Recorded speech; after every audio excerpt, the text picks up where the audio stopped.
Hello दोस्तों, नमस्कार। SM किसी चैनल में मैं आप सभी लोगों का दिल से बहुत बहुत स्वागत करता हूं। तो चलिए स्टार्ट कर लेते हैं सबसे पहले एल&टी इन्फोटेक माइंडट्री के साथ। सो अगर देखा गया तो काफ़ी बड़ी ये कंपनी है। मार्केट कैप के हिसाब से लगभग 1.5 लाख करोड़ का मार्केट कैप रहता है। एंड इतनी बड़ी कंपनी 6-6.25% भागना मतलब काफ़ी बड़ी बात यहाँ पे देखने को मिल जाती है। रिसेंटली अगर देखा गया तो इनके लिए एक छोटी सी बैड न्यूज़ देखने को मिली थी। कौन सी? यस, ये निफ्टी 50 के इंडेक्स में हम लोग को देखने को मिलता था, जो कि आज भी है, बट कुछ समय के बाद रीबैलेंसिंग हम लोग को होते हुए देखने को मिलेगी। तो ये निफ्टी 50 का पार्ट अभी नहीं रहेगा। ठीक है, तो इसी चीज़ के चलते हम लोग यहाँ पे कह सकते हैं कि इनके ऊपर थोड़ा सा वो एक बैड न्यूज़ वाला माहौल देखने को यहाँ पे मिल रहा था। इससे कोई धंधा विंदा इनका बंद नहीं होता है, वो रीबैलेंसिंग प्लस माइनस चलता रहता है। सो आज के दिन अगर देखा गया इतनी बड़ी कंपनी इतने ज़्यादा तेज क्यों भागी, तो इसके पीछे दो कारण हम लोग को देखने को यहाँ पे मिल चुके हैं। पहला कारण की अगर हम लोग यहाँ पे बात करें दोस्तों, तो आप यहाँ पे देख सकते हो, जो हाईकोर्ट की अगर हम लोग बात करें, कर्नाटका हाईकोर्ट, ठीक है, सो उन्होंने यहाँ पे स्टे ला दिया है। किस ऑर्डर के ऊपर? 378 करोड़ इनसे यहाँ पे मांगे गए थे।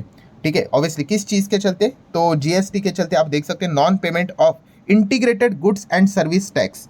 ठीक है, तो 378 करोड़ का टैक्स इनको देना था, बट इस चीज़ को उन्होंने कर्नाटका हाईकोर्ट में अपील की थी एंड कर्नाटका हाईकोर्ट ने इसके ऊपर स्टे ऑर्डर लगा दिया। ठीक है, तो इस चीज़ के हम कह सकते हैं कि टेम्पररी तो 378 करोड़ इनको यहाँ पे देने नहीं पड़ेंगे, टेम्पररी। ठीक है, तो एक रिलीफ मिलते हुए देखने को मिल चुका है जीएसटी से रिलेटेड कोर्ट के द्वारा। एंड सेकंड अगर हम लोग बात करें तो इसके पीछे का एक और रीज़न आप ज़रूर कह सकते हो कि कोटक। कोटक आप सभी लोग पता है अलग अलग रिपोर्ट्स निकालता रहता है, और फिलहाल उन्होंने, हम यहाँ पे कह सकते हैं कि पहले बोला था कि एल&टी इन्फोटेक माइंडट्री को अगर आप खरीदने का विचार कर रहे हो तो शेयर को बेचो, रिड्यूस करो करके।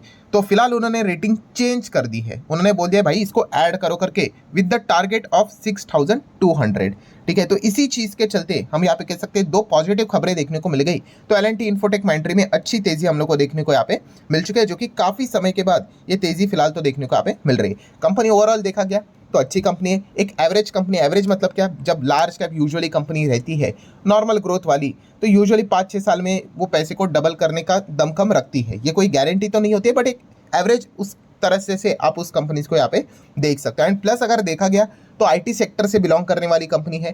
ठीक है, विदेश में रेट कट से रिलेटेड चर्चा काफ़ी जोर पकड़ते हुए देखने को मिले। एंड अगर रेट कट अगर हो जाता है तो इन्हीं कंपनीज को सबसे ज़्यादा उसका डायरेक्टली बेनिफिट होते हुए देखने को मिल जाएगा। तो इसी चीज़ के चलते इन कंपनीज में हम लोग को अच्छा एक माहौल बनते हुए देखने को मिल रहा है। बट येस, वो एक बैड न्यूज़ थोड़ी सी देखने को मिली थी कि काश ये खबरें थोड़ी पहले अगर आ जाती, ये अपने परफॉर्मेंस को और मेंटेन अगर कर पाता तो शायद से निफ्टी 50 में रह पाता और किसी और स्टॉक की एग्जिट यहाँ पे हो जाती। हालांकि मैं इसके पहले भी बोल चुका हूँ, निफ्टी 50 में एंट्री होना या फिर एग्जिट होना ये कंपनी का कोई लॉन्ग टर्म भविष्य ऐसा नहीं होता है कि तय करता है करके। उनका भविष्य तो उनका बिजनेस ही तय करता है, वरना ऐसे काफ़ी कंपनी, एल&टी इन्फोटेक माइंडट्री भी उसी का ही एक एग्जाम्पल है कि रिसेंटली वही निफ्टी 50 में आया था। इसका अर्थ ये नहीं कि वो रॉकेट बनने वाला था या फिर बन जाएगा करके। ठीक है, आप बिजनेस सही करोगे तो चीज़ें सही रहेगी, बिजनेस नहीं अच्छा करोगे तो धीमे धीमे करके चीज़ें नीचे आ जाती है। तो ओवरऑल अगर देखा गया तो कंपनी अच्छी है। आईईएक्स की बात करेंगे तो चलिए, काफ़ी समय के बाद लगातार तेजी पकड़ कर अब ये 200 के ऊपर यहाँ पे जा चुका है। हर कोई फिंगर क्रॉस करके ही बैठा हुआ है, वो मार्केट कपलिंग से रिलेटेड क्या खबर आएगी, मैं भी उसी का इंतजार यहाँ पे कर रहा हूँ। ठीक है, क्योंकि अगर मार्केट कपलिंग को नए जो सरकार के जो डिपार्टमेंट के जो मंत्री हम लोग को देखने को मिले, अगर वहाँ से भी अगर वो इन चीज़ों को हाईलाइट कर लेते कि हाँ हम मार्केट कपलिंग के लिए जाएंगे, तो फिर शायद से इनके लिए तो उम्मीद ही टूट जाएगी। ठीक है, क्योंकि वही एक होप के चलते थोड़ा सा हम लोग को कमबैक होते हुए देखने को मिला। एंड शेयर होल्डिंग पैटर्न भी पिछले क्वार्टर के हिसाब से अगर हम लोग बात करें, जो रिसेंटली देखने को मिल रहा है उसको कंपेयर करके, तो वहाँ पे भी इंस्टीट्यूशंस की थोड़ी सी वापसी होते हुए देखने को यहाँ पे मिल चुकी है। सो ये एक मुद्दा हम लोग को जरूर इसमें देखने को मिल रहा है। देन अगर हम लोग बात करेंगे इंटरग्लोब एविएशन, यहाँ पे इंडिगो की बात करेंगे, डेली अगर हम लोग बात करें तो ये नया नया अपना 52 वीक हाई के साथ साथ ऑल टाइम हाई भी यहाँ पे लगातार जा रहा है। इसके ऊपर मैं ऑलरेडी काफ़ी वीडियोस यहाँ पे बना चुका हूँ। बिजनेस वाइज अगर देखा गया तो यस, इंटरग्लोब एविएशन के लिए काफ़ी अच्छा स्कोप देखने को मिल रहा है। इसी चीज़ को पकड़ कर ये हम लोग को उड़ते हुए देखने को यहाँ पे मिल रहे हैं। ठीक है, तो ऑब्वियसली कंपनी के पास काफ़ी एक गोल्डन पीरियड हम लोग को देखने को मिल चुका है, जिस चीज़ के चलते अपने कई समय का जो बिजनेस यहाँ पे कर रहे थे, balance sheet, PNL, cash flow की बात करें, उसको सुधारने का बहुत ही गोल्डन अपॉर्चुनिटी एयरलाइन इंडस्ट्री को यहाँ पे मिल चुका है। उसी का फायदा ये कंपनी फिलहाल तो उठाते हुए देखने को यहाँ पे मिल रही है। सो जरूर यहाँ पे अच्छा परफॉर्मेंस देखने को मिल रहा है। कंपनी अभी भाग कर ऑलमोस्ट 2 लाख करोड़ के मार्केट कैप की ओर बढ़ते हुए देखने को यहाँ पे मिल रही है। तो अच्छी बात है भाई, इन चीज़ों को मेंटेन यहाँ पे रखना चाहिए। एंड ये पीडीएफ वाला स्टॉक है तो ये भी एक अच्छा पॉइंट हम लोग को देखने को मिल जाता है। पीडीएफ बोले तो प्रमोटर एफआईएस डीआईएस के पास ज़्यादा है, पब्लिक इसमें ज़्यादा वैसे भी देखने को नहीं मिलती है। ठीक, अभी अगर आप देखोगे तो थोड़ा थोड़ा उनका हिस्सा यहाँ पे बढ़ रहा है करके, ठीक है, बट ओवरऑल अगर देखा गया बिजनेस अच्छा खासा परफॉर्मेंस यहाँ पे दे रहा है। येस बैंक की अगर हम लोग बात करेंगे तो आज के दिन थोड़ा सा यहाँ पे गिर गया। कल के दिन हम लोगों ने इसको भी कवर यहाँ पे किया था कि जो एक कंट्री हेड है फाइनेंशियल मार्केट के येस बैंक से रिलेटेड अगर बात करें तो उनको यहाँ पे निकाल दिया। रीजन अभी तक तो स्पष्ट यहाँ पे नहीं हुआ है, छोड़ो, आगे बढ़ देते हैं यहाँ पे नेक्स्ट इंपॉर्टेंट खबर की और कि येस बैंक ने यहाँ पे डील यहाँ पे की है न्यू टैप फाइनेंस की। अगर हम लोग यहाँ पे बात करें तो ऐसे छोटे मोटे डील्स हम लोग को लगातार चलते हुए देखने को मिल जाते हैं, पार्टनरशिप चलते हुए देखने को मिलते रहते हैं। येस बैंक से रिलेटेड भी मैंने काफ़ी बार आप लोगों को यहाँ पे समझाया है, ठीक है, कि कंपनी का बिजनेस कंसिस्टेंटली अगर अच्छा करेगा तो शेयर बाजार भी इनको अच्छी तरीके से वैल्यूएशन यहाँ पे दे देगा।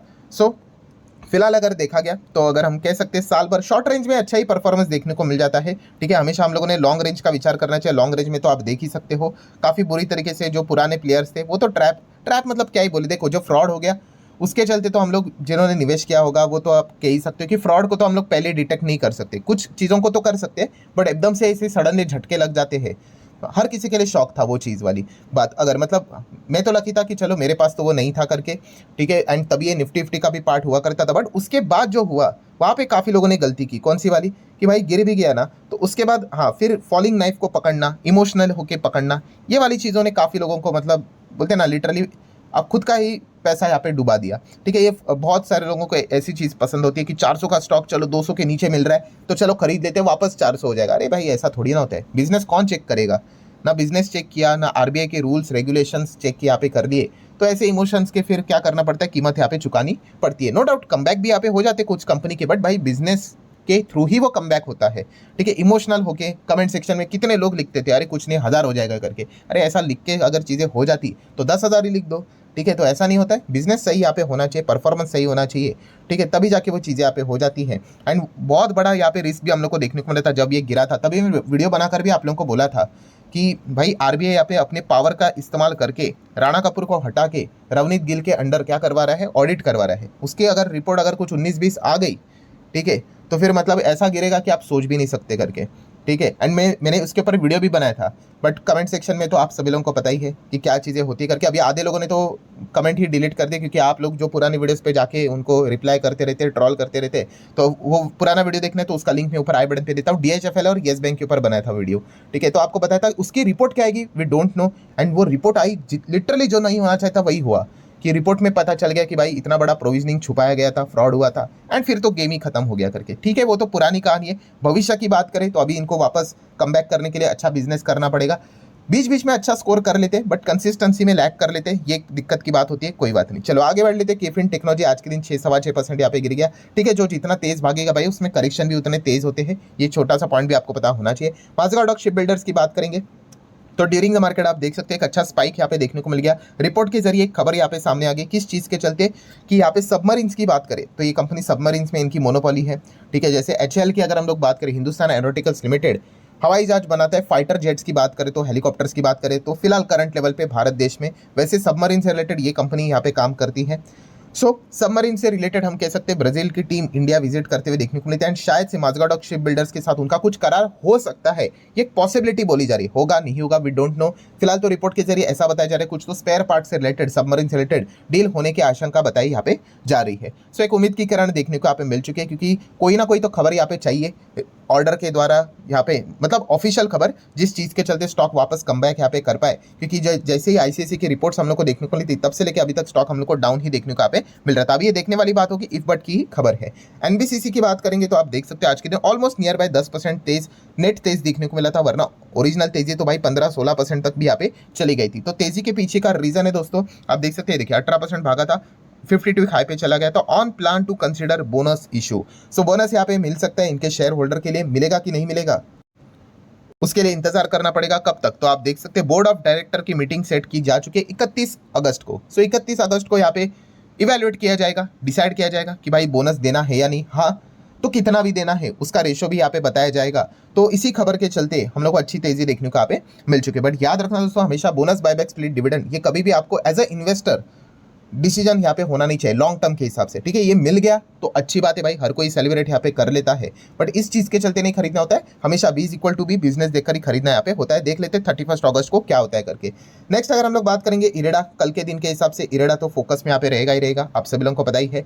कल के दिन की बात करें तो फंड रेजिंग से रिलेटेड अगर हम लोग यहाँ पे बात करें 29 अगस्त हम लोग को देखने को मिल जाता है। सो बोर्ड की मीटिंग हम लोग को देखने को मिलने वाली है, तो उसमें क्या अनाउंसमेंट यहाँ पे होता है 4,500 करोड़ के फंड रेजिंग के चलते। तो जैसे एक खबर हम लोग को देखने को मिली थी, बीच में इरेडा ने एकदम रॉकेट की तरह तेजी दिखाई थी, ठीक है। तो इस चीज़ के बाद अभी यहाँ पे इरेडा कल क्या परफॉर्मेंस देता है, ये एक देखने वाली काफ़ी इंटरेस्टिंग बात यहाँ पे रहने वाली। आ जाते हैं आखिरी पॉइंट के ऊपर, जो कि टाटा लेक्सी के बारे में। सो टाटा लेक्सी आज आप देख सकते हैं यहाँ पे 9% की गिरावट हम लोग को देखने को मिल चुकी है, ठीक है। जैसे कि मैंने आपको बताया कि जितनी तेजी होती है उसके बाद गिरावट भी हम लोग को होते हुए देखने को यूजुअली मिल जाती है, बट टाटा लेक्सी की गिरावट की अगर हम लोग बात करें तो ऐसी वैसी गिरावट यहाँ पे नहीं, इसके पीछे एक कारण भी बोला यहाँ पे जा रहा है, और वो कारण यहाँ पे हम कह सकते हैं कोटक की रिपोर्ट। यस दोस्तों, कोटक की रिपोर्ट यहाँ पे आती हुई देखने को मिल चुकी है, जहाँ पे उन्होंने बोला है कि टाटा लेक्सी का स्टॉक शायद से 38% तक गिर सकता है, एंड इसीलिए उन्होंने सेल की रेटिंग दी है। इसके पीछे का कारण क्या है, उन्होंने कहा कि एक्सपेंसिव वैल्यूएशन है, ठीक है। उसी के साथ साथ और भी अलग अलग रिपोर्ट्स हम लोग को मार्केट में आते हुए देखने को मिल चुके हैं, जहाँ पे मैक्सिमम लोग यहाँ पे यही कह रहे हैं कि इनके वैल्यूएशन काफ़ी ज़्यादा है, सेल ही करना चाहिए। ये मैं नहीं कह रहा हूँ, 12 एनालिस्ट की बात यहाँ पे की जा रही है, जिसमें से हम कह सकते हैं केवल 2 ऐसे ही है जो कि बाय के रिकमेंडेशन यहाँ पे दे रहे या फिर होल्ड की बात कर रहे।